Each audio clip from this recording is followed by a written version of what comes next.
everybody. Happy Monday. Monday, right?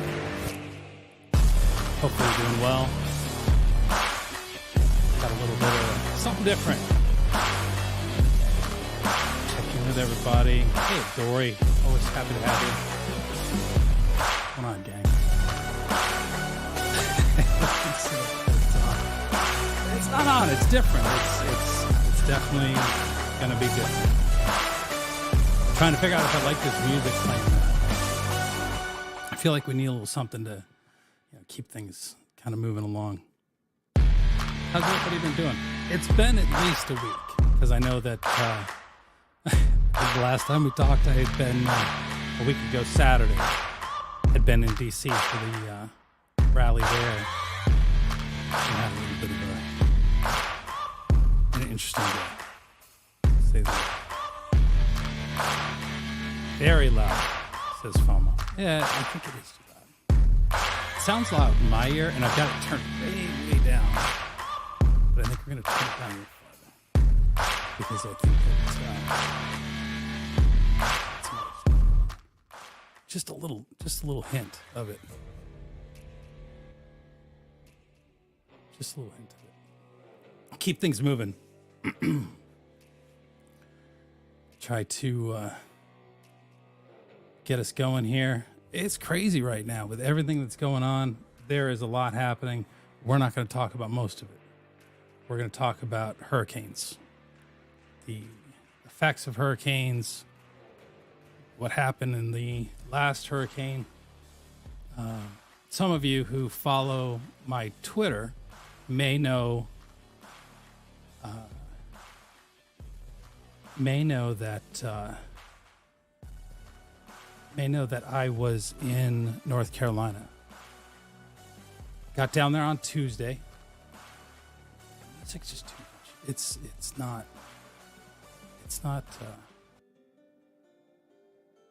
mellow enough. Just a little background noise. But so my buddy Captain Sparrow and I went down to the worst of the worst. Something I have never seen or was totally prepared to see. But so I'm going to share what happened, what I saw.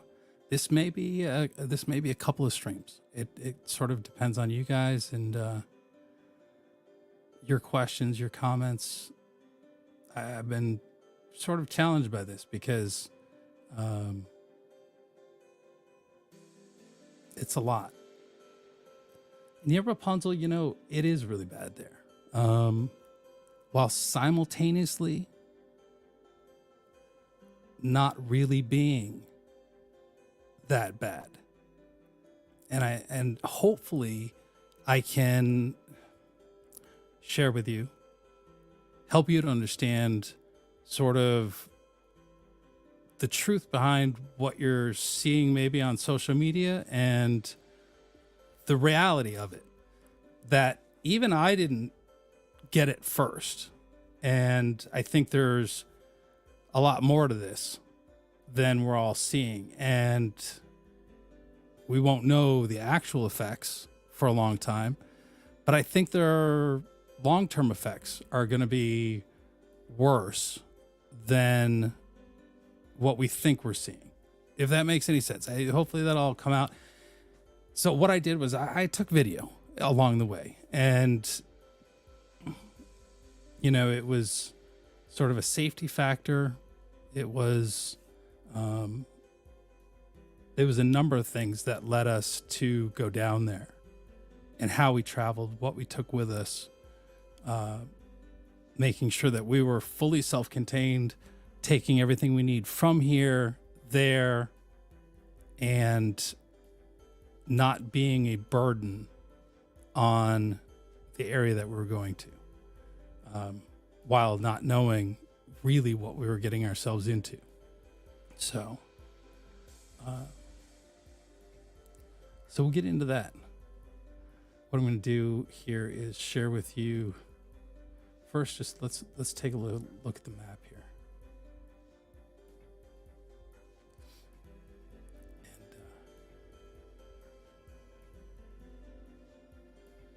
any of you use a Mac?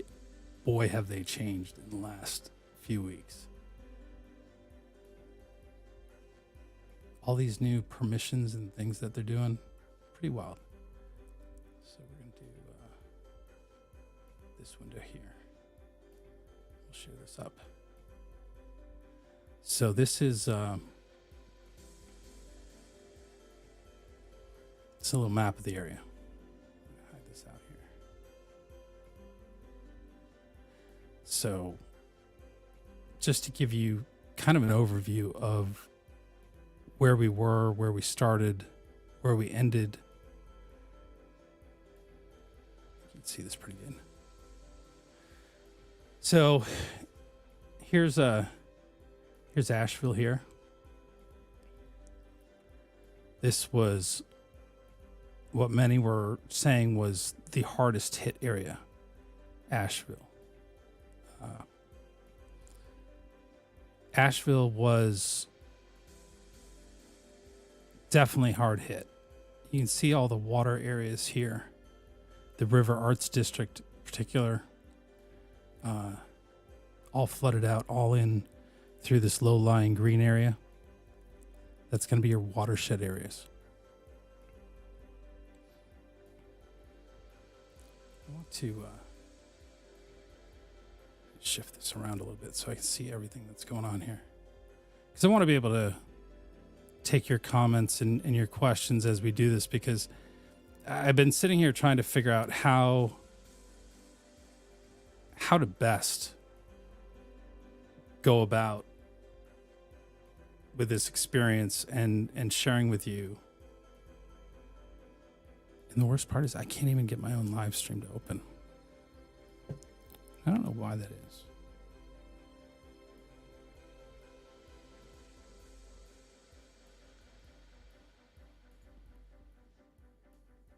It's like it won't even show live on my, and I see it there. It just won't let me open it up. Obviously, you guys had no problems, but I am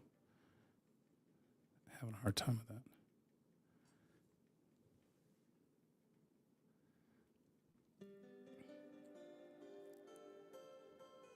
So if you have a question, it would help me, because I realize after last time I miss a lot of your comments, and I don't know if they're just going by fast, if I'm looking at other things and they disappear, but try to make it so I can see it.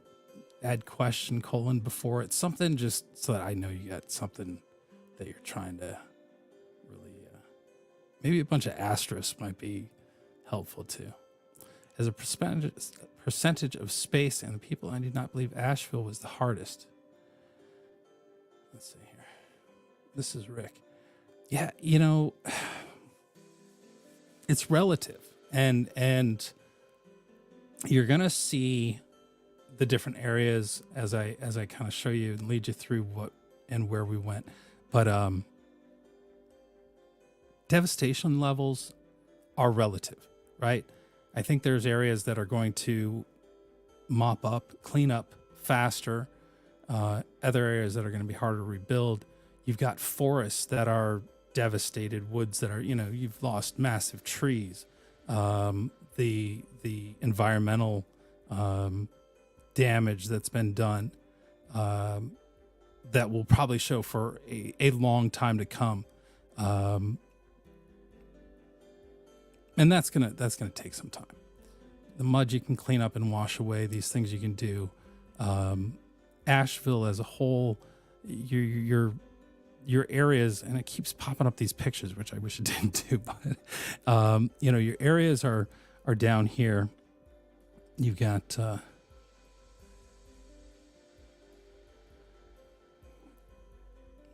is turned the wrong way. What's going on here? This map looks so different, but the Swanoa River, which should be right here. I don't know why it's not. Because I got Google Maps. I'm used to looking at the Apple Maps.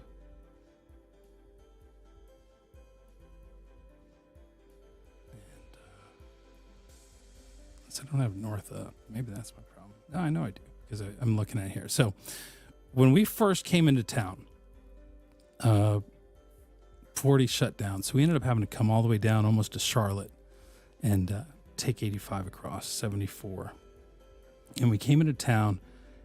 Our first stop was going up to Lake Lure. And Lake Lure, we were able to actually come all the way up 9 and get to this lower point here where it turns off with the Lake House restaurant. And there was a state trooper that was there and was preventing traffic from going up. And at the time, this was on Tuesday, midday, it was because the road was obviously unpassable here and dangerous just to get up a little ways. And so we ended up going back down. But this Ingalls Market that's here served as obviously the gas station that's there. No gas, no power. And we met a Christian group, Amish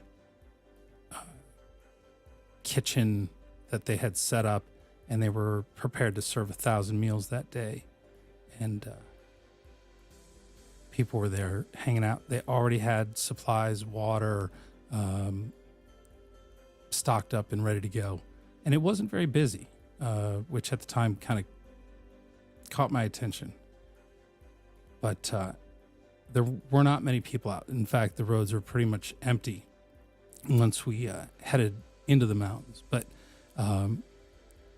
we didn't quite understand or really get the terrain, the landscape of North Carolina. And so for me, that was one of the things that I kind of had to quickly learn and understand with such limited roadway choices. And as we came into town, you would see trees down on the freeway. They had been sawed off, open the roads, but it wasn't like driving in to an absolute disaster, if that makes sense. It was, okay, where is this? Where is this going on? Because from social media, from what you're hearing, you think that there's just this major area where a hurricane is struck and it's absolute chaos. The thing was, it wasn't. That's not what we were seeing. And it catches you a little off guard until you actually get to that point where you see what happened. And so for us, that was ending up in Asheville on Tuesday. So let me change up screens here and pull up some video from Asheville and what that looked like.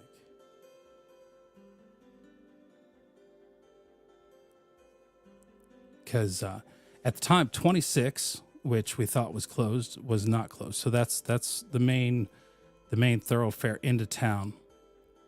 And you've got the Biltmore Estates. It wasn't until I think Thursday we were in the Biltmore Estates area.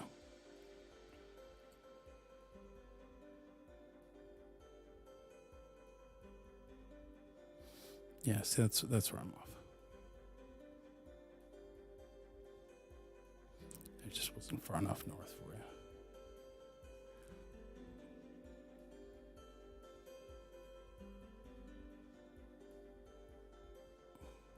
So here's where we ended up coming into. So this is the downtown area, Biltmore Village, and 26. And so we're going to be in this area here, all along the Swannanoa. It's the heart. There's actually a river here now. in Hagerstown. That's just I can't even attempt to pronounce.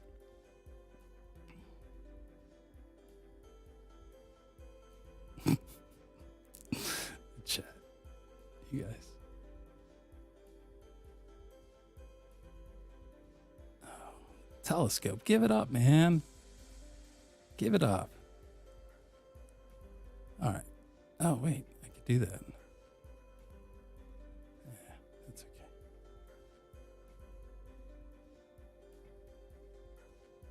All right, let's ignore that. So let me swap this out here.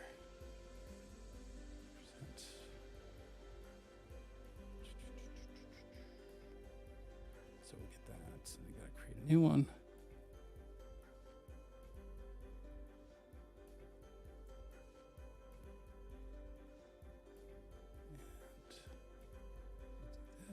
Minute till I get this set up. So basically, as we were out and about and around, and Captain Sparrow was doing his thing, I was sort of, I was challenged with this because obviously live stream. We had a Starlink with us, but I didn't feel it was appropriate to live stream. And I didn't know what we were going to see. I didn't know who we were going to come across. I didn't know. The unexpected to me was not something I wanted to show. So what I did was I took these clips, these little notes, these videos for you guys to see. And this was actually one of the first areas we came to as we were trying to get through. And this is from an area called Lake Adger. So that's how you ADGER. And this is a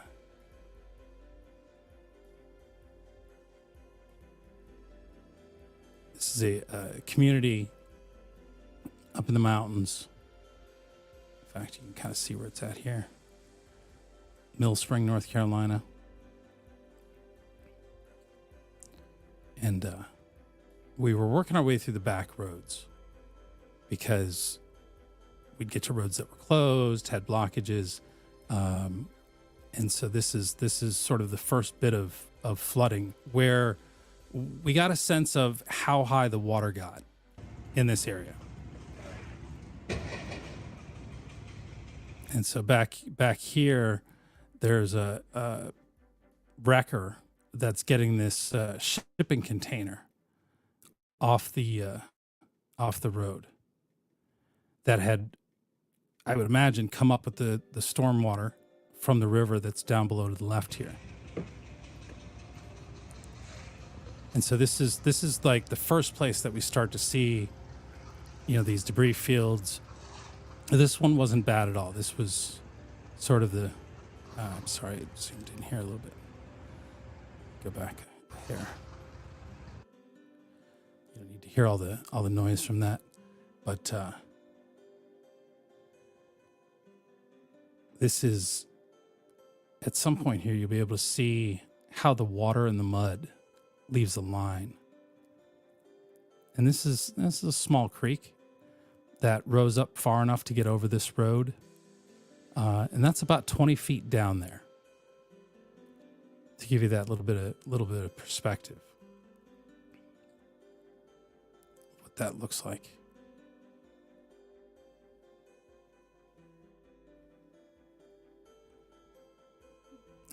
Here's another clip of this area. You can see like the debris up in the trees here.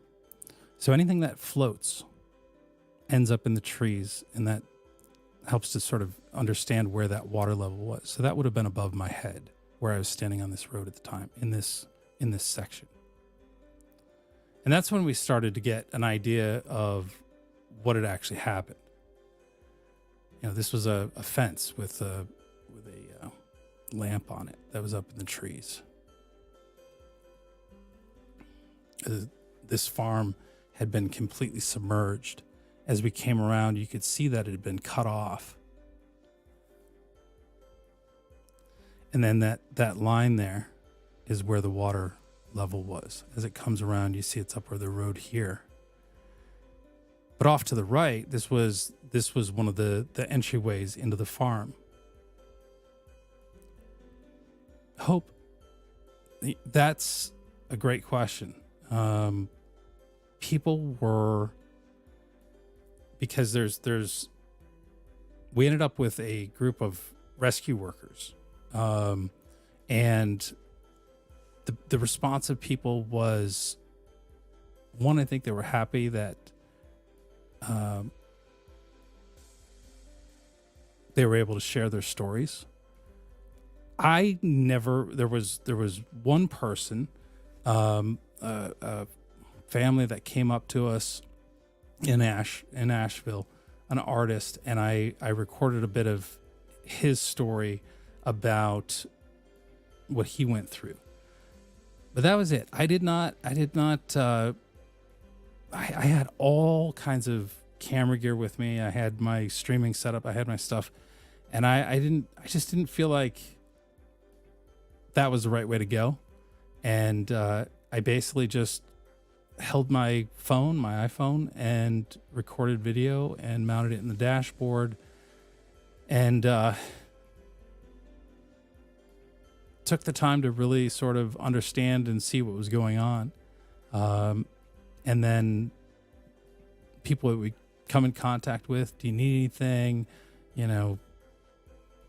What can we do for you, first and foremost? And then they would end up telling us their stories. And, it was, I guess that's the part I'm like kind of having trouble. I want to share that with you, and I'm still sort of working it out. I could have worked it out for a month, but I don't, I don't feel like there's that time. So hopefully these videos will give you a little bit of a visual understanding of what it was I was seeing. It's not perfect by any means, but this is how it started for us, and we'll get to the point where we're going to see some really bad places, because if I could bounce back and forth on the map, which I'd love to be able to do, we went to some of the hardest hit areas. The only place we could not get to was Chimney Rock, and that was just a matter of we weren't prepared for that kind of hike, and so we never made it up there. We did get around Lake Lure and sort of see the outer edge of Lake Lure, but the real devastation was in Chimney Rock, and how that occurs.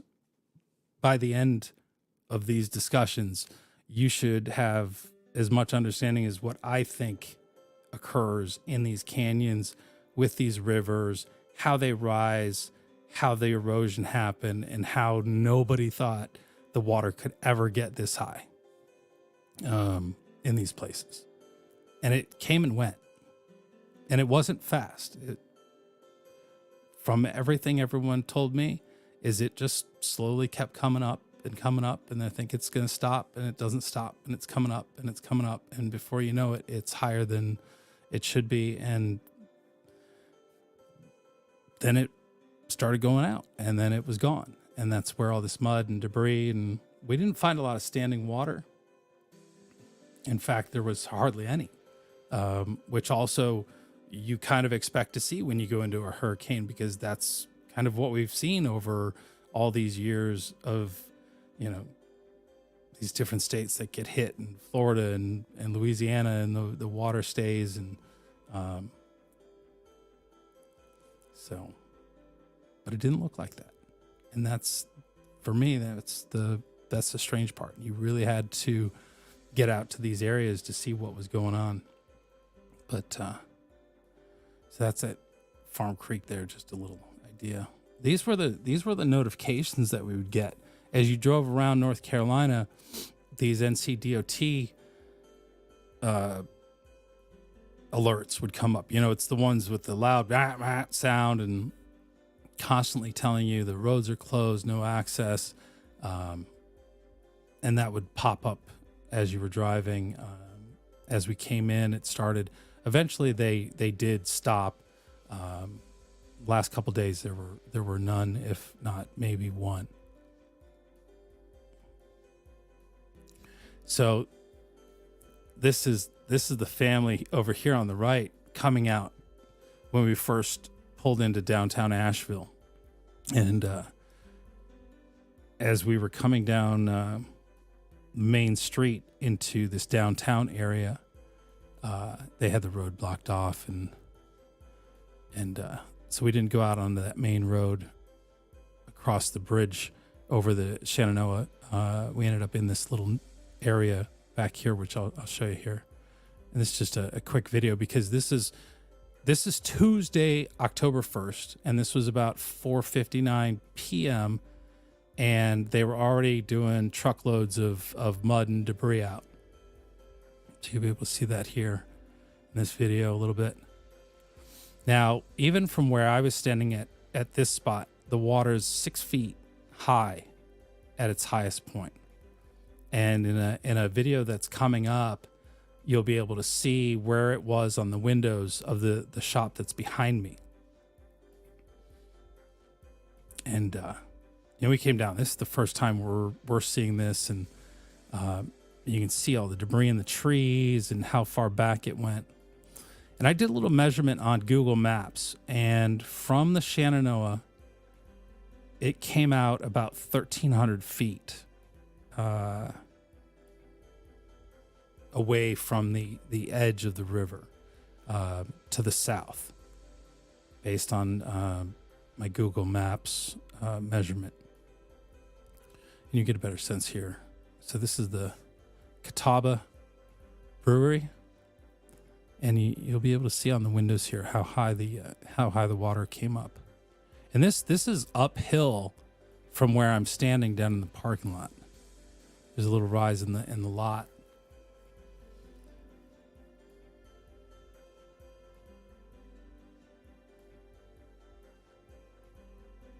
Let's see if you can see it there. See the water level came up about the open sign.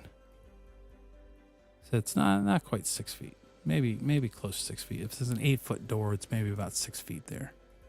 But then behind this building, elevation goes up, so the house just above on the hill had a little bit of water at its subfloor, basically, foundation there. So that was good. But give you that little sense. You can see the water lines as it went up.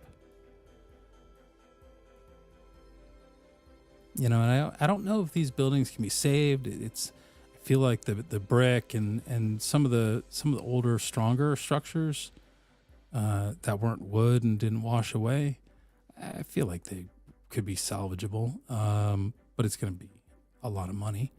A building like this may not be worth it. This is an older industrial area. In there. So this is just to give you a sense of the roads and how they were blocked off. Every road was closed in this area. So right down here is near Young Supply. Funny. Is where we were. Actually, more this sign here is kind of where we came down, because we originally came down this main strip here, and then cut over. I think it was over this street here and then down. So we're standing on this area right here in these videos. And so this is an artist who has a shop, and I couldn't tell what he was talking about. He's not talking about this one, but you'll maybe see it in a later clip. But you're gonna hear him telling part of his story of survival. And what had happened. His words. The sediment next thing you know, Well, we had a big rain, and there was some flooding in Biltmore, but it didn't flood back here. So I came in, and on Friday I spent time getting ready for the flood that was supposed to be coming, putting things up high and that sort of thing, trying to waterproof and prepare. And then I was here in the night, and I woke up in the morning Saturday, and water was coming in, only a couple of inches when it started, but then it kept coming and coming and coming. I put things up higher and higher and higher, thinking there's no way it's going to go higher than 4 feet, because that was the world record. And it kept coming, and when it was like 6 feet, I got concerned and knew it was time to bail. So I had to, I had windows at the top here. I couldn't go out the main door, the main roll-up door, because I knew that I would, if I could even open it, probably couldn't open it, but if I could, then I would be in some dangerous water. So I had to pull bars off one of those windows. All of them were too secure, but the last one, I was able to pull the bolts, the nuts out by hand, and pull the bars out, and get out the window, and get on the roof, and wait for help. I had some friends. My cell phone died, and like shortly after I got up there, and so people knew I was on the roof. So kind of, you're saying. So this for me was sort of the first lesson. I've kind of heard this before. For anybody who lives in a building, has an office that has bars on the windows, you got to make sure that from the inside they've got emergency releases, some way to release those bars in a fire, whatever. Because if you're inside that place and you can't get out because of those bars, you're done. And so what he was explaining was, you'll see it later, is that water came up. He ended up on the second floor. Water kept coming. And older building, bars up on that upper level, because outside those windows is a roof to a lower first floor level. But he realized he couldn't get out because the bars on the window. So fortunately, he was able to unscrew the nuts by hand. Didn't require a tool. They weren't rusted. But you look up there and you go, oh, it's like some old rusted, heavy, big bars on the second floor for security. And fortunately, he was able to get out. But then when he got out, he couldn't call for help. And so they managed to rescue him off the top of that building. And so he's there with his kids, his son, and then I guess one of his son's friends. And his mom was there. But really interesting to see this area, because so I was looking at Google Maps. This tank is moved, and this is where I start to realize that water is extremely powerful, and you're going to see that all this debris pushed up against here. So the water's coming in from the east, heading west. So it'll be coming from the right side of the frame to the left side of the frame, and pushing everything in its way. And we'll see that in this next clip here. How long have you lived in Asheville? I was born in Asheville. My dad's studio has been here as long as I've been alive. Wow. And this is my first year at Warren Wilson College, which is in Swannanoa, which was really hard hit. And this is the second time I've come out from Swannanoa to come and try and help my dad get some stuff recovered. Wow. But yeah, try to salvage what we can. So you can see all this debris that's up here on this side. So all of this is pushed over. Now the river is several hundred feet back to the left, and you see all this mud that's come in.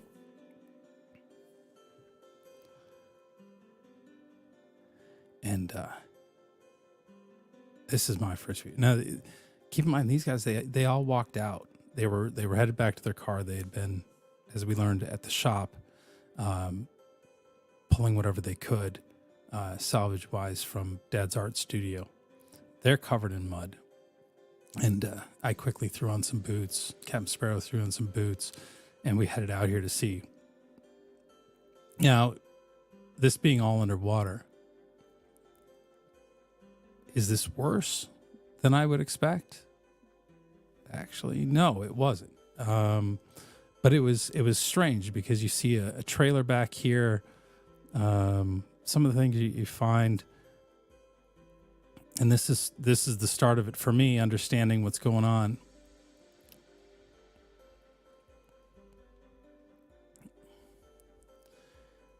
And I would have imagined the mud to be a lot deeper. It wasn't deep at all, which to me seemed as though this is fast-moving water that didn't stick around very long and have time to settle and let things drop.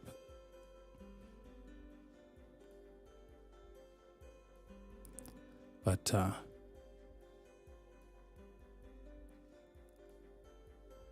let's see here. So you can see. Show you this. So this is looking down the train tracks, and notice as this video plays, you'll see some spots where the train tracks are washed out. We'll talk more about that as we learn these different areas and what's happening. But notice in this building over here, in this garage bay, what's in there?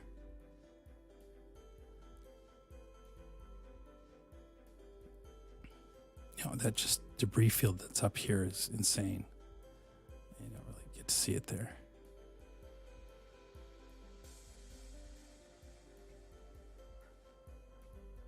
He points out that there's this shed. There's a shed inside this building. You see the red shed right here? I don't like that thing keeps popping up, but so apparently that shed floated downriver with the water and blew its way into that building, and that's what's in there. And that's where it ended up staying there. Now, just because I'm sort of connecting these moments, at some point I'm going to show you what a truck looks like when it's wrapped around a tree on a really fast moving river. And when you see this building that's still intact, to me that has a very different effect than a truck wrapped around a tree, squished like a can, and the force and the pressure that somehow this is different, right? So it's going to be a bit of a contrast.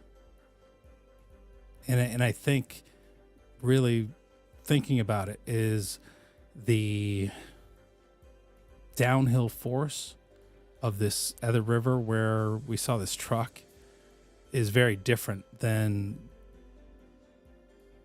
probably the speed and the force of the water here. Even though you've got all this debris and whatnot that this water picked up, it didn't have the destructive force, because I would imagine if that's a wood building, that potentially that would be gone, foundation pulled out.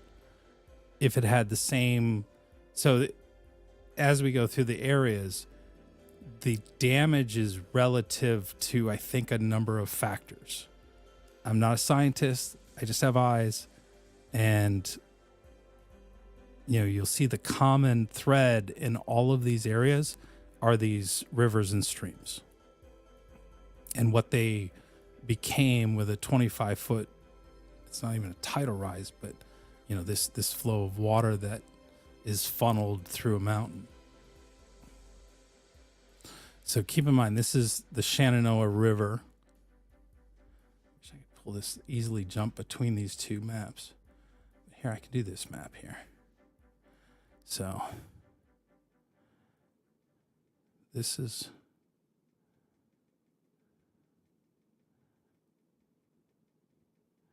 is where we're at right here.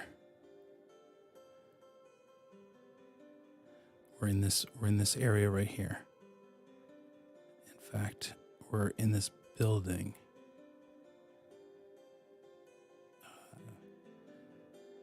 Right here. Looking towards, pardon me, And down a little too far.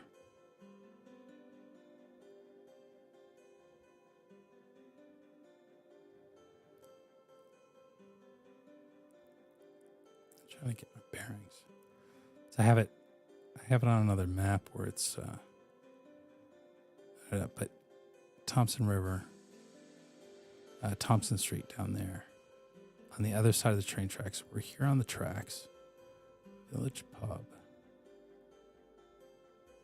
Daily Grind. Asheville tracks. So right in here. We've walked through to Decatur looking that way. On Decatur. From the tracks. Yeah, so we're there. If that helps. Eventually what we're going to do, and not on this same day, is we'll end up over here on the French Broad River. And then this area down here, which is the Arts District along the French Broad. And that's a whole nother. This is an even bigger river that runs north. So keep that in mind. It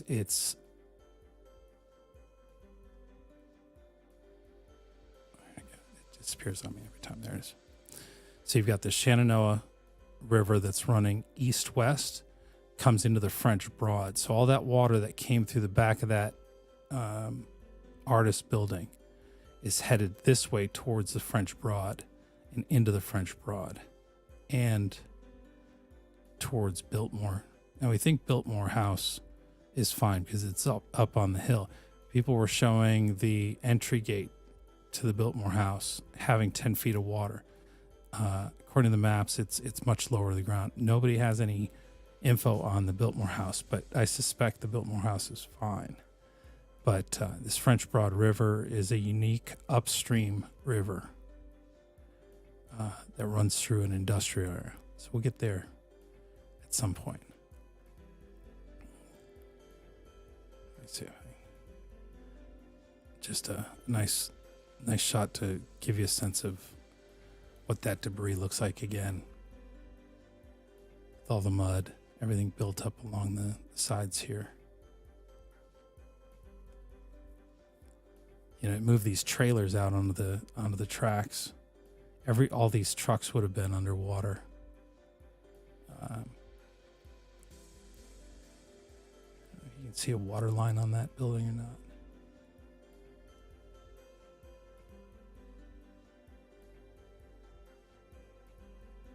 But all the city vehicles back over here were all flooded out. You could see the debris on them. They didn't get washed away. Too bad. This one looked like it had gotten moved out with the water. But you'll see in these other areas where it gets much worse in the vehicles. And I'm sure you've seen some of the vehicles getting swept down the rivers. And so there's a little stream that runs back over on this side, the other side of the set of tracks. This was the first standing water we saw. But you can see it's sort of subterranean water in the back, and it pulled up and stayed. But for me, that's sort of more what I was expecting to see coming into town, is this water level that was up there. But it was non-existent. You can see the debris up in the trees again.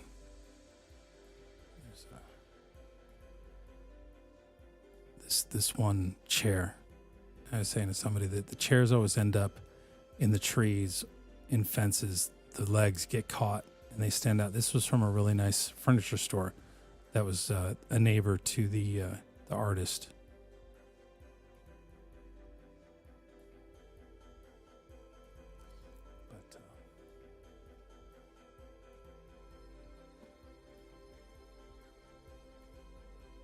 But it was something seeing all this for that first time on Tuesday.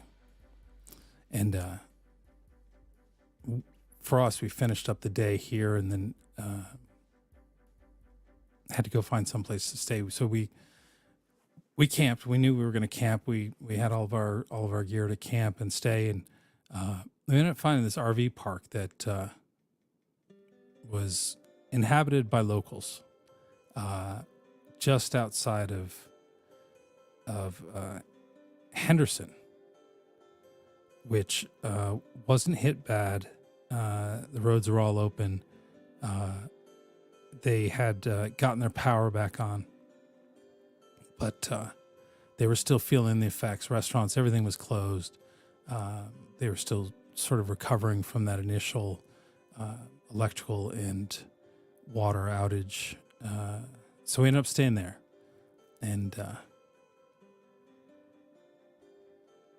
there was no one else that had left the storm to stay in this, I'm not going to say awful place. It was small. It was not a fancy RV park. It was not a vacationing RV park. It was a locals RV park. But the camp host was really lovely. She came and visited us late in the evening to say hello and welcome us and make sure we were okay, had what we needed, and she even tried offering us Starlink, and everybody was great. And so we ate our cup of noodles and had our camp dinner and did the usual downloads and whatnot for the day, and had our first night in the old tent again, and up and at 'em early in the morning, getting out to try to figure out, because when you look at this map, I'm going to bring this back up again here.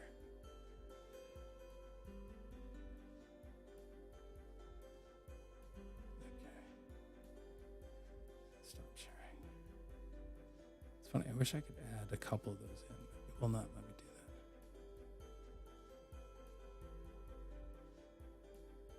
Maybe I should do that. Yeah, we'll do this for now.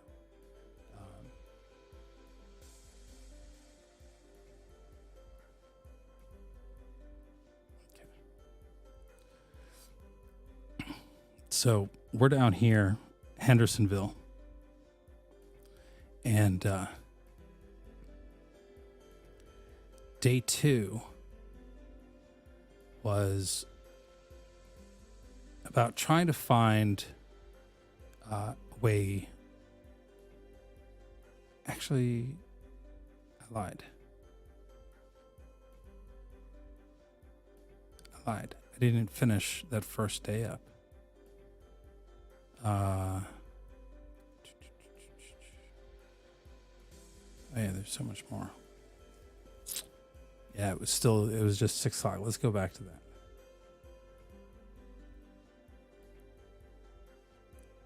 Because there's a little bit of contrast here with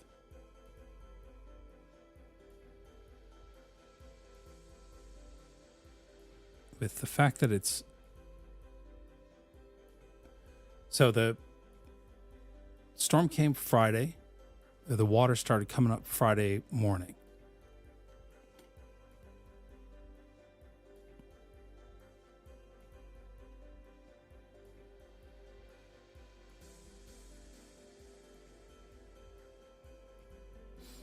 Wow.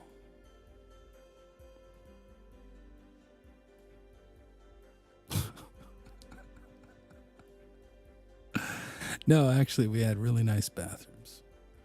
Just clean enough to use. But thank you, no dog. Diggity.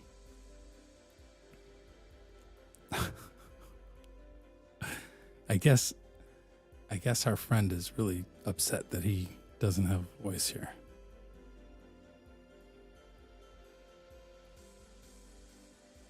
Wow. All right, cool. Well, you can...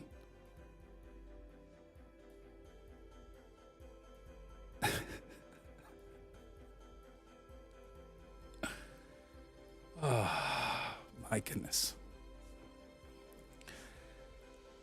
For those of you who don't know, and this will be a lesson. when you do not have running water, and we'll get into what the effect or the cause of that was in this storm. But when you don't have running water, do you know how to flush your toilet? Do you know what it takes? Anybody? It involves a bucket.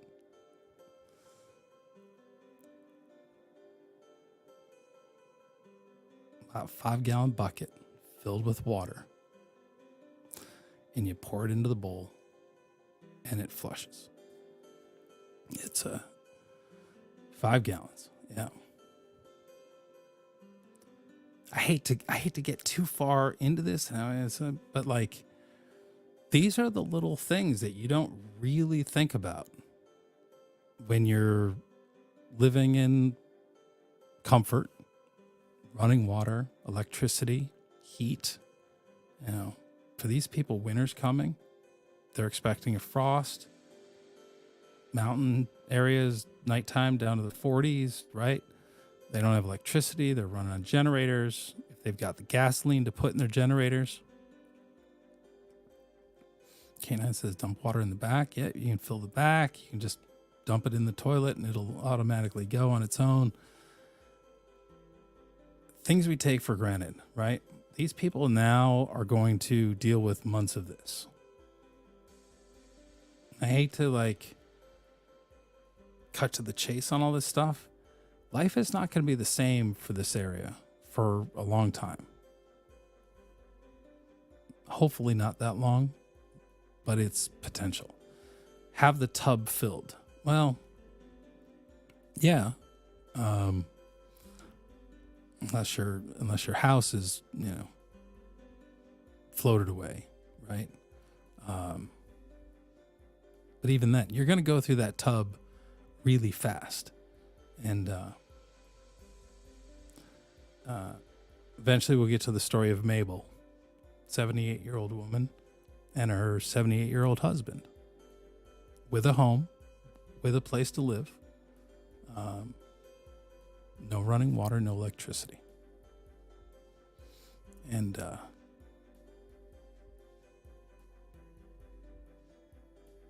where she has to go right now to get that water to dump in the toilet, because older people, they got to go a little bit. She told me her husband needs to go a lot, but they're doing what they can. And I think people will figure out how to ease that a little bit. If they don't have running water in the house, I think that they will figure out how to get water from the stream, the river, the part that flooded. They will maybe make a way to pump some water up to the buildings where they're at, right? Or, maybe have some tanks that they can pull from to easily go out and grab that. But, then winter's coming and that water's going to freeze, right? So there's those things. Simple. But let that simmer just a little bit for the Nas and the people who come in and have all these really just nasty things because they think they're whatever. Try being human for a second and thinking about the people that I saw,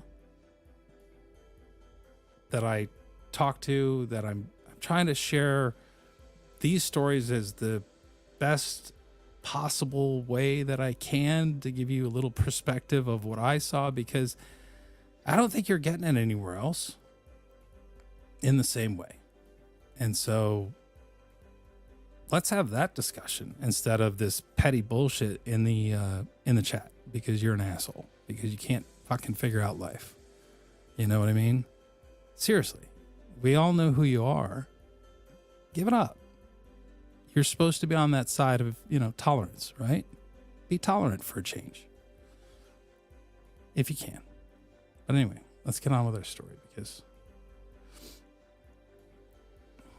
this is, I think, important.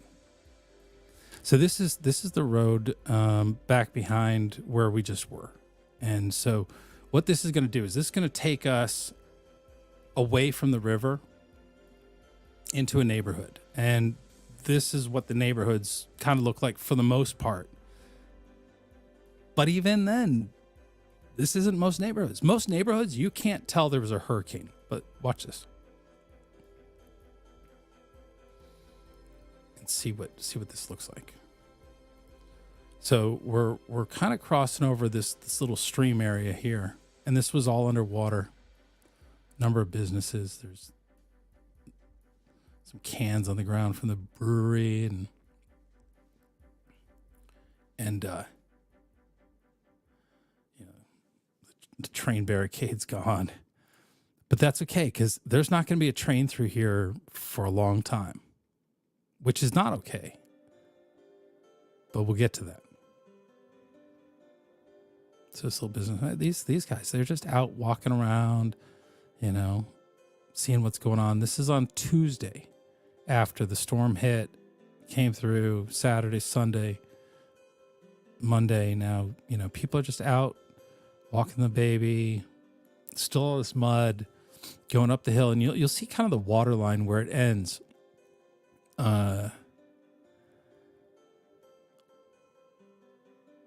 So there's no debris in the fence there. So it's not going up this hill, right?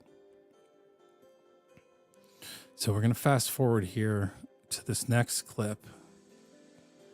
And just up that hill is this tree that's on the side, you know, barely pulled back. It's sitting on the wires, low wires everywhere. So as we're driving around, I'm focused on watching the road for washouts, especially through the canyon areas, down power lines, which shouldn't be hot. Nobody's got power, but the wires are down. Sometimes they're marked. Somebody has marked them or thrown something out there to prevent you from driving over the washout spot or where the road's just gone. So you're on high alert as you're driving in this area. And so that's what I'm looking for. And then you see this, but you know, these areas have been cleared just enough to get vehicles through and emergency vehicles and whatnot. Not a lot of people out driving around.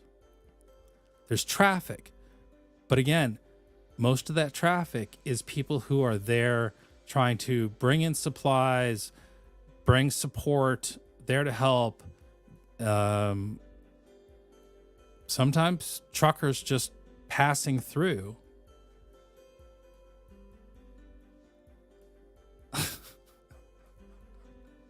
Really? Wow. Okay. I'm trying to understand some of these chatters, but Pam, what's going on with these people?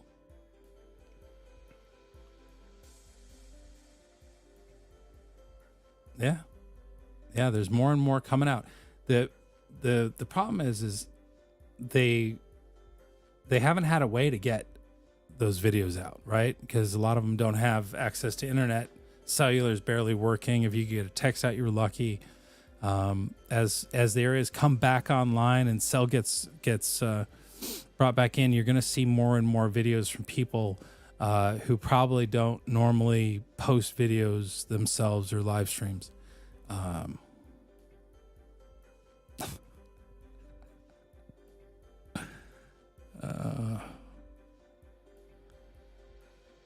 It's funny.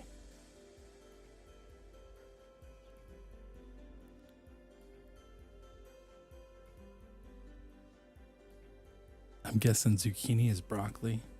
Is that like the alter ego name? I can only imagine. But yeah. And then, you know, Starlinks have been getting passed out and free service. And so people are coming online and you start seeing more and more. Again, this video was shot on Tuesday at about 6:00 at night. So that you kind of understand where it's from, when it's from. Downtown Asheville neighborhood. And everybody is treating the lights as four-way stops, which from what I understand is appropriate to treat it as a stop. But you know, you look at the neighborhood here and less than a mile away is utter devastation from the rising water and barely a tree down. Now there'll be other areas where, we saw that there were hundreds of trees down. So I don't know if those were like tornadoes that came through, why that, but this is a pretty flat area. But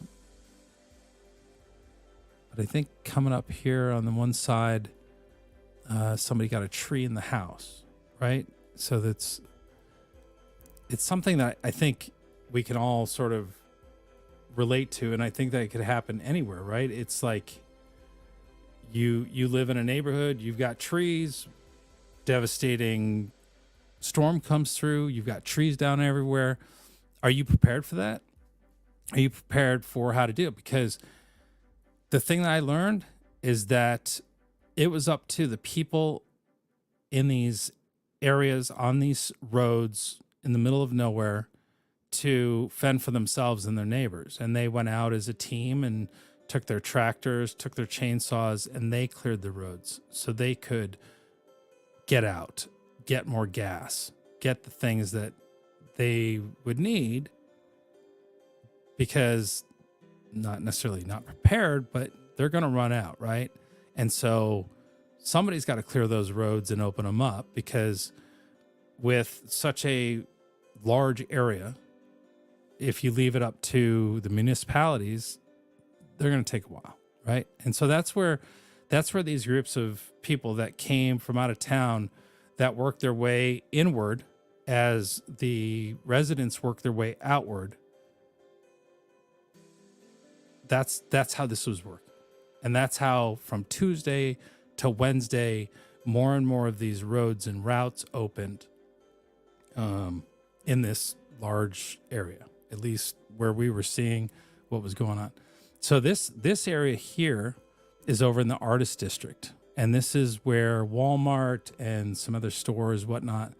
And you just see here, there's a lot of mud. A lot of mud was moving and water was moving way out from the French Broad River, which is a fairly wide river regularly. One of the largest rivers that I think we saw, actually second largest. Well, no, French Broad was the largest because it goes all the way up north it flows north toward, let's see here, towards Marshall, where we end up in Marshall at some point. Actually, even a little further north than Marshall, all the way up to not quite Hurricane, but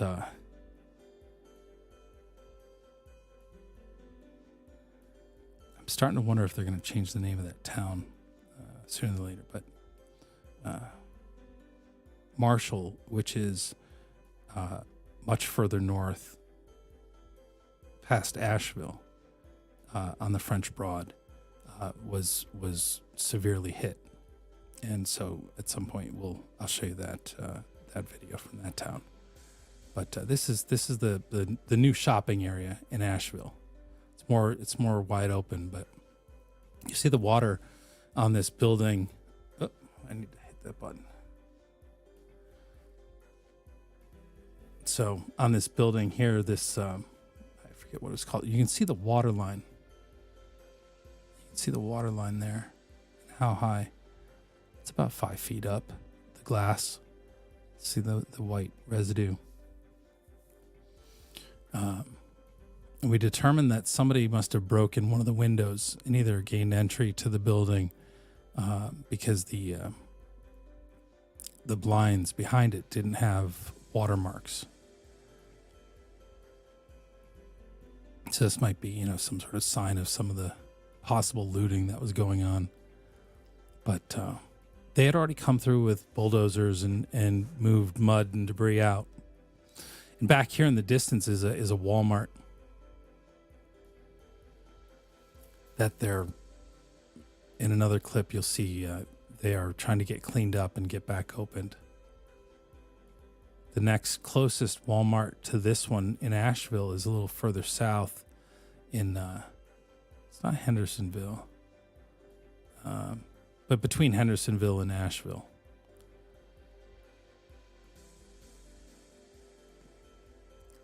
But let's kind of a beautiful night. Just, you can see all the debris. And we're going to go across that bridge here in a second, but we're going to go over and kind of take a look at this. This is the Walmart, or the tire, discount tire, and then Walmart's back there.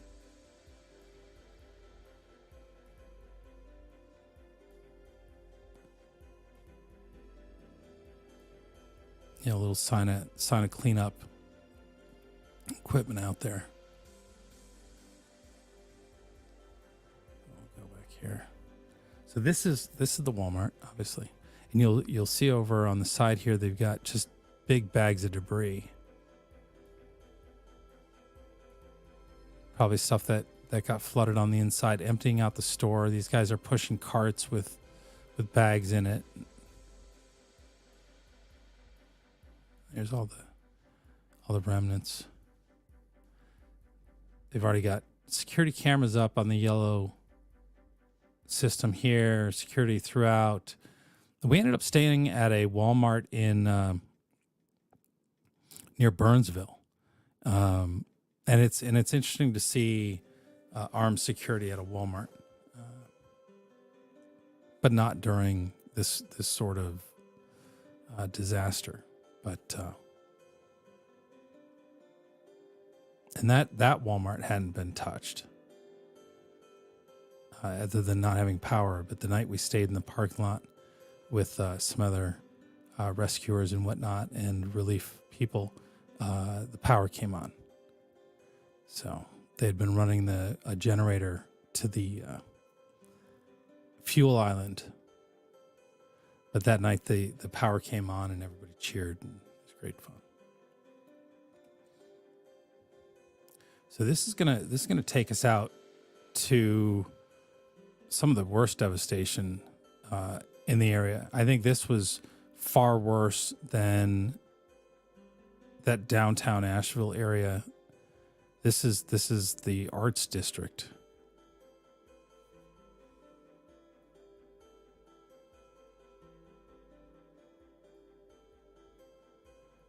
So we're going over the French Broad River here.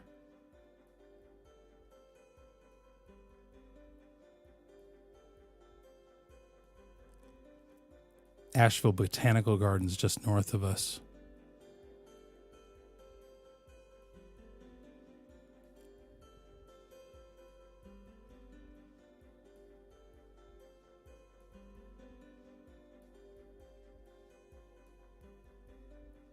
So that Aldi over there was flooded out. Had 4 feet of water in the Aldi, and you see how high up it is. And this is where I really start to see how bad or how strong the water was moving. When you see the debris and what's moved, and the over here on this left side, there's an RV that is completely demolished. These trailers here have shifted from a lot, it looks like, that's back behind. Just pick these things up. There's one that's in the river down here. There's this RV that I was telling you about. So they've actually done some cleanup. So some of these are actually piles after, they've been in and done a little road clearing.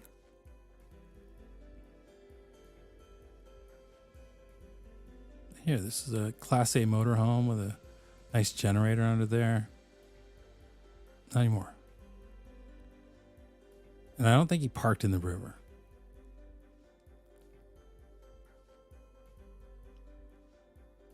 You can see the direction of the current.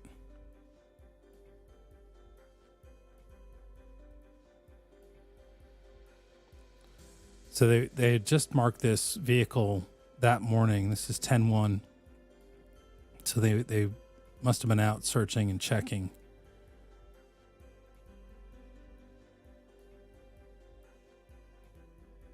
So there's a good bit of current there to this river.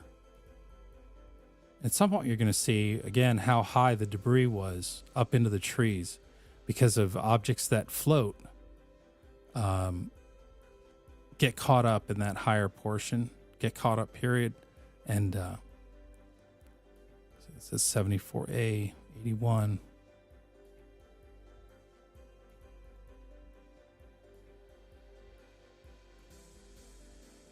Take a look here.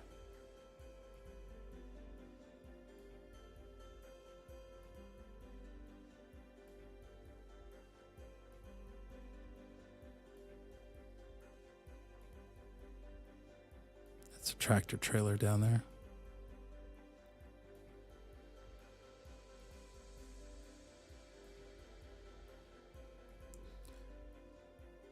So 25 to 30 foot rise in the water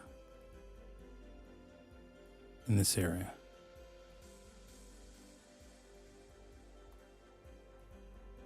That's how, and you'll see the if you will, here or in an upcoming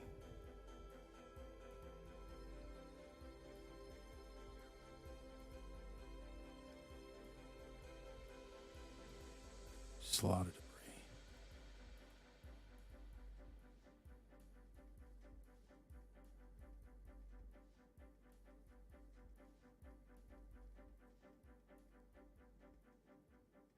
And I'm sorry, this is actually the Shenandoah River. This is not the French Broad. So this is streaming towards the French Broad.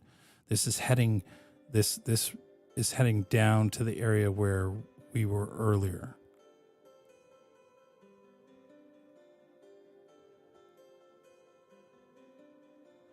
So basically all of this debris is what was heading into that downtown area.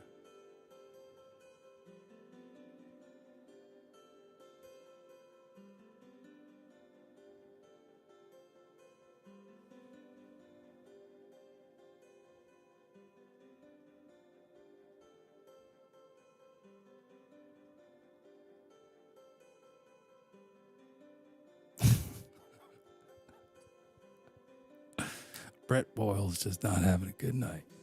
I'm sorry, man. Sorry.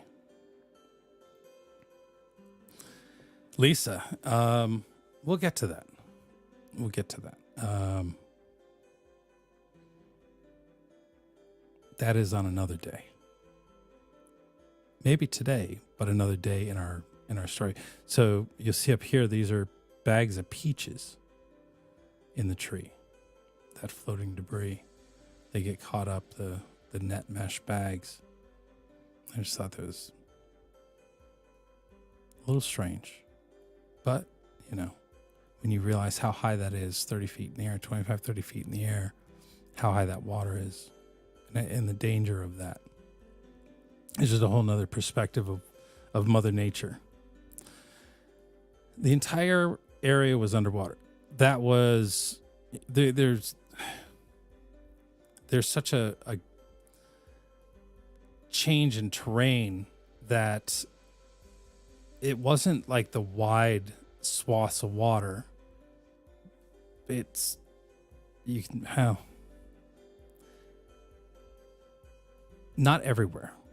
It's not like Louisiana where it's flooding, you know, for miles. It's, like I said, in one area, it was about 1,300 feet out in a downtown area from where you could see the water line and where the river was, and measured out. It's about 1,300 feet. So it's that's why it's like you can go a few blocks and then the water's gone or never got there, right?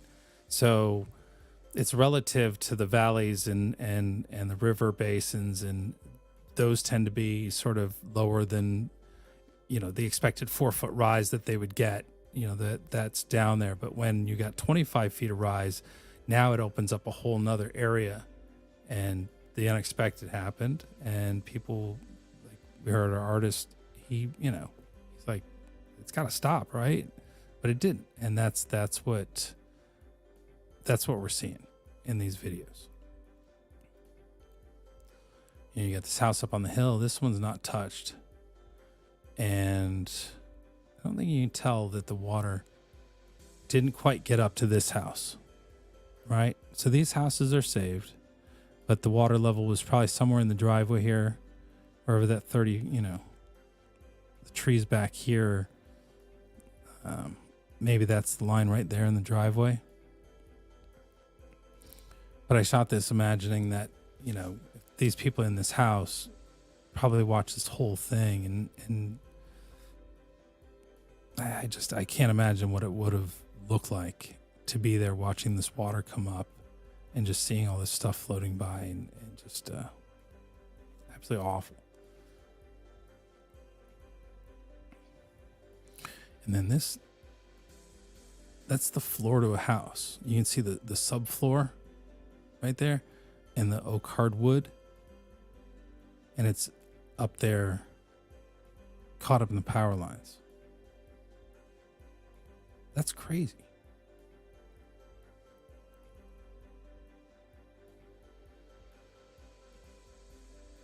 Absolutely crazy.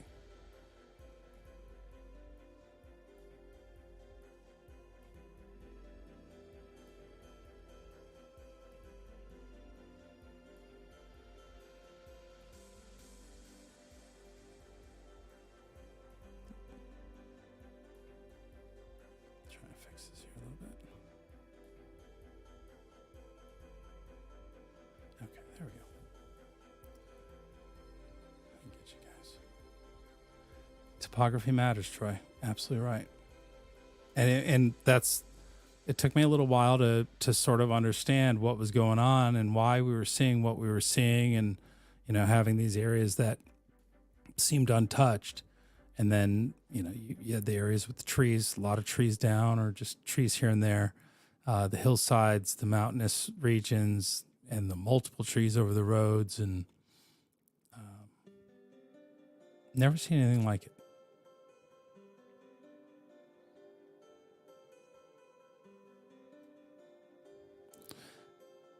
So this is headed back towards the Aldi. I don't think this was anything here to.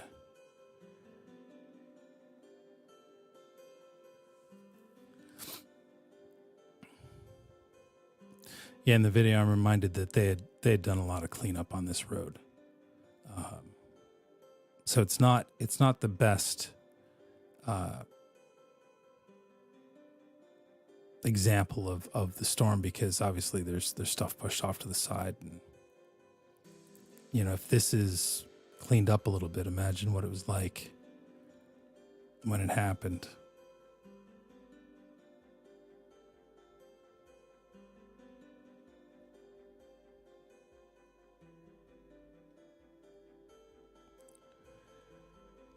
Yeah, Honkus, that's actually, you know, at some point in our story, that's a conversation, because just remember the truck. Speed this up here, because we go back. I thought I could get into the Aldi that way and end up having to come in this way.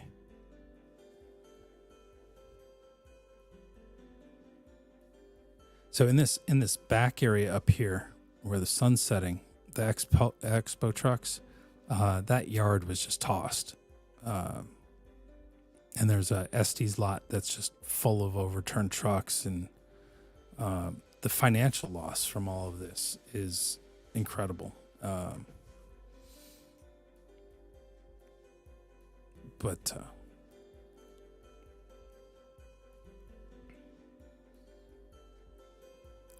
see all the mud up here. Just kind of looking around as we're driving and seeing what's happening. This is inside the Aldi. So it looked to me like the water came in through the front door. So the water's coming from the back of the store towards the front down the river.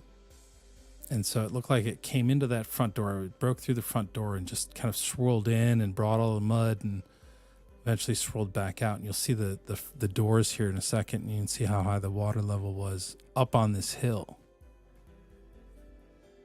Next clip.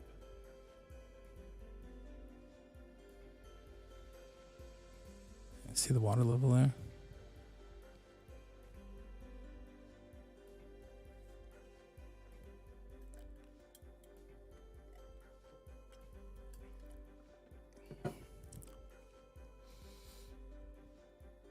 a lot of people coming to look at the Aldi, seeing what they could find, and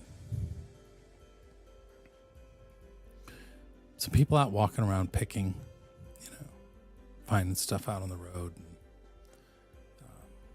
nobody really like with carts or anything openly grabbing stuff, but clearly looking at what's out there. And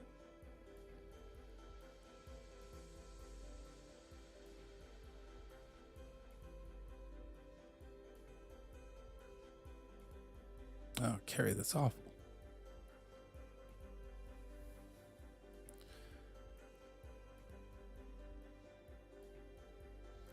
So now this is traveling north, east along the Santa Noa, which is off to the right.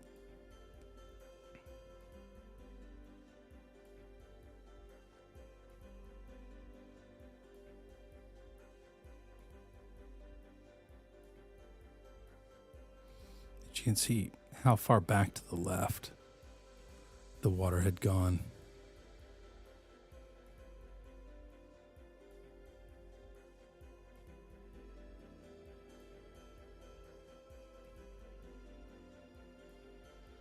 Here's some of these Estes trucks.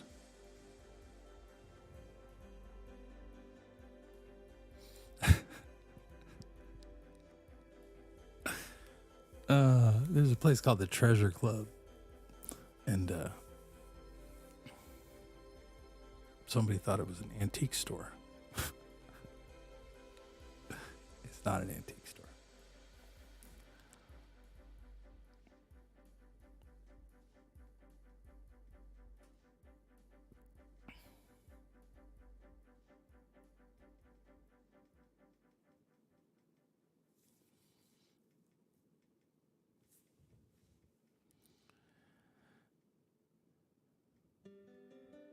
Christy, actually in the mountains, that was primarily the problem for getting up into these veins of roads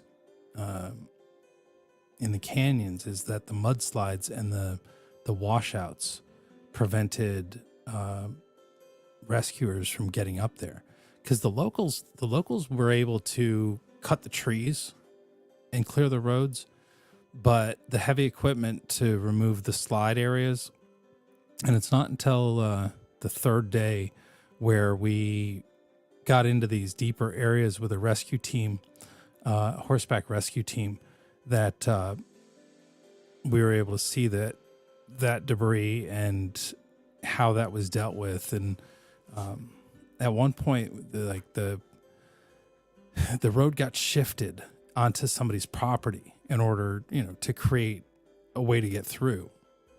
And so people were doing whatever they had to. You get to see that at some point.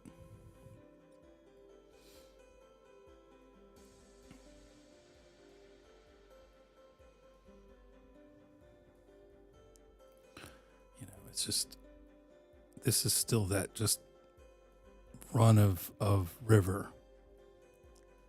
going further back, but there's less back here. This gas station's destroyed. Still there. It didn't wash away, but absolutely destroyed. The businesses on this side back here also destroyed. You can see this power line is just barely hanging on, right? Like it's ready to fall at any minute. It's held up by these wires. Something snapped it on this lower portion, and the lines are low. Truck tries to come through here or something. So you really got to be aware as you're driving around.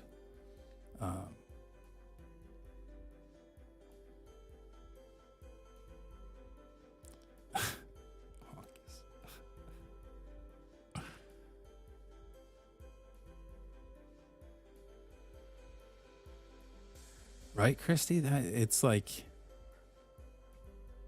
it really was a beautiful sunset over all of this.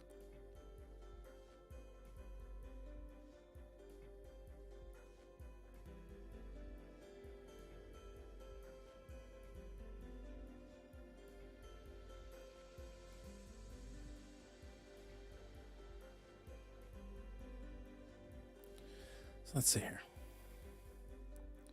I think we might be into another day here.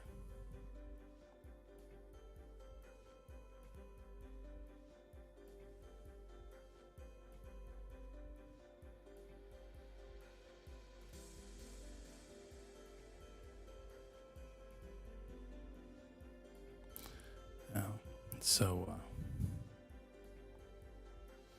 what we did was we went back to that area, and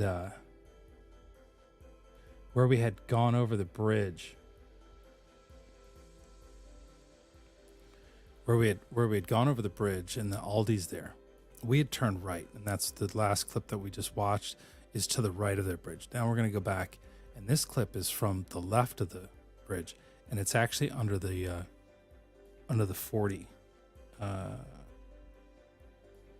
freeway, I believe, is what this crossing is. You'll see here in a minute. But this is amazing. This is a truck inside a truck. Let's see here.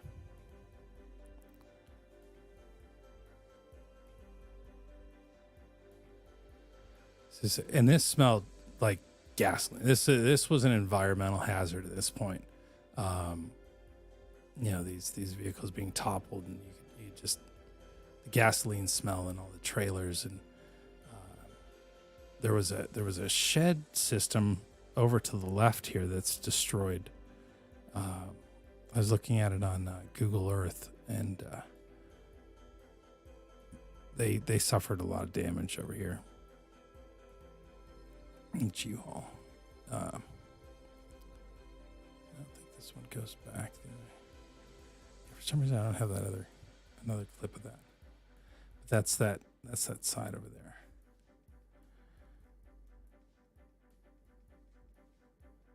This one? No, it's the same thing.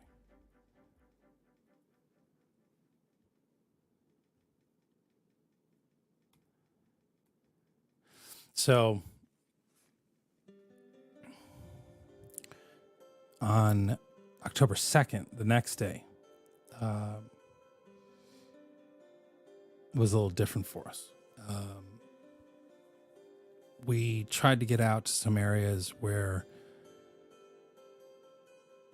in the end, what really ended up happening is we didn't get anywhere, and couldn't get anywhere on the roads. They were so blocked, and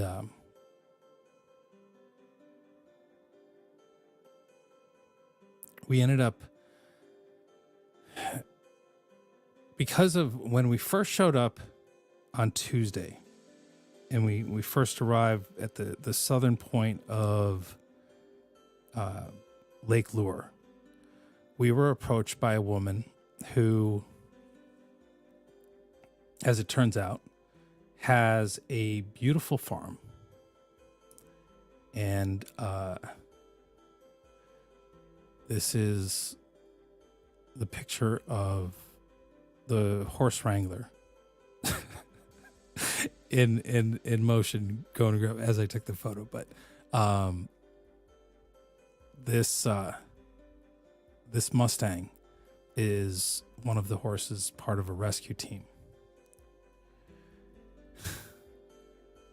Hey, can somebody actually check and make sure that Frosty is the real Frosty, and then just time him out for 24 hours? Let's not play this game any longer. It's pointless. Because we're talking about ponies or horses if they're over 16 hands. I keep getting yelled at by the unicorn about this. But, not yelled at, but I can't tell the difference. It's a Mustang. It's a horse. It's a pony. To me, it's a horse. Beautiful horse. Really neat horse. But anyway, so while we were stopped at this police barricade up in Lake Lure, a woman and her husband came up to Captain Sparrow and wanted to tell her story. And so what we learned at that moment was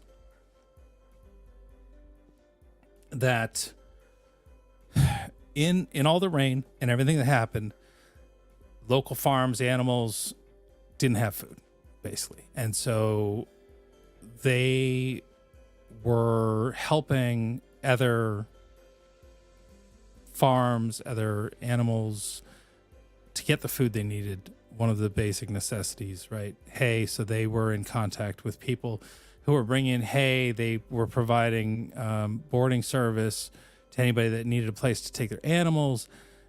Long story short, she had posted on social media that on Facebook for the community that they had, let's see here. Let's see if I get that sign. This was the sign that they had out in front of the house that apparently got all the attention. What? There it is. And when they had posted that, they had people reaching out, trying to coordinate help for the animals and the horses. But she actually is a horse rescuer and helps rehabilitate these horses. Well, anyway, through all of that, this rescue team reached out to her looking for a place to land because they were coming in to the area to do search and rescue. And so she wanted us to come out and meet these guys and girls and this team of people that were veterans. And that'll be another day. That'll be another story. But that's where our story took us on Tuesday. It was the expectation of going to meet this group, which had a hard time. People were having a hard time getting into the area. And so the horses were slowed down. Everything was slowed down. But these guys were on their way. And that'll be for the next episode of this, because I think 2 hours is enough. This would be a 10-hour live stream to get through all of this. And this is just the first little swath of what we saw. But do you guys have any questions besides Brent?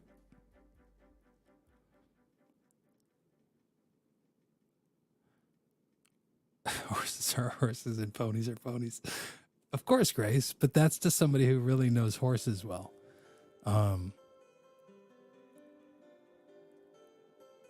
At one point, I ended up with 2 horses in my hands, and I just dealt with it. I'm not a horse person. I'm not a horse wrangler. I'm not but at some point I ended up having to put my camera down and grab 2 horses and hold on, and made 2 good friends. And now I want a horse, but I can't have a horse, I was told, because they're a lot of work. And I get that. I don't doubt that. And they do not want to get in trailers sometimes. They're big and they're stubborn, but they're like giant dogs. The personalities and the characters, and they took advantage of me just like Tucker does. So, but it was really amazing. So we had 5 days out there, and I got 5 days of things to share with you. And I don't know that it'll take 5 days because I don't think you need to see everything, but every night or every time we do one of these live streams, prepare yourself, because no one there expected this, nor the size of the response that was going to be needed to deal with this. And I can't even get into the thick of it right now, but just think these finger roads and these hillside roads run along creeks and rivers up into the mountains that have fingers that go off into the mountains, into those canyons, with one way in and one way out. And that's the problem in this area. Not just in this area, but as we head north and kind of east and west, it's all over. It is such a large area, and it's so difficult that we spent Tuesday basically driving around to get nowhere to get. It was hard to get anywhere, and and that's because of these closures. And the system just doesn't know what's open and what's closed, and you got to go and you got to try to figure out a way around, and you just meet dead ends, and it's a maze out there. And so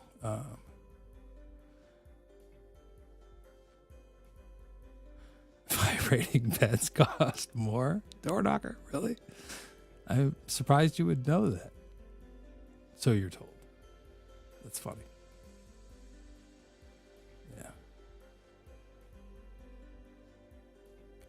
It's heartbreaking with a lot of good too, because I think that, these people are,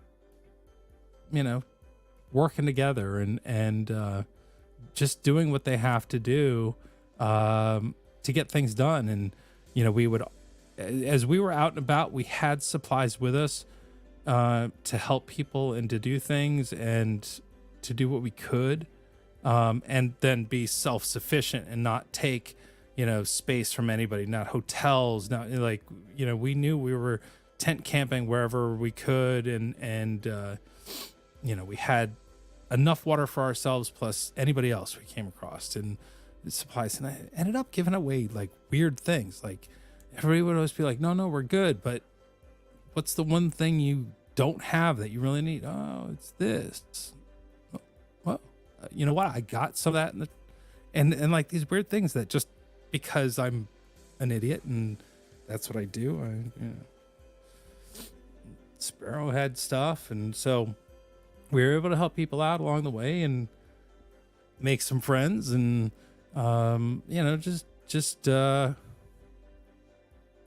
be there for one another. And people want to be heard. They wanted to,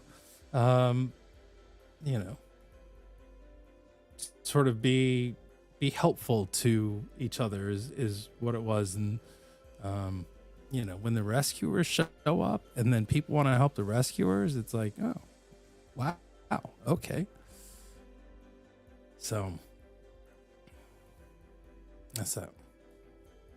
So tomorrow night we'll get on with some more of this and see some more areas. But until then, thank you guys very much for joining me, and we'll see you guys tomorrow. All right. Have a great night.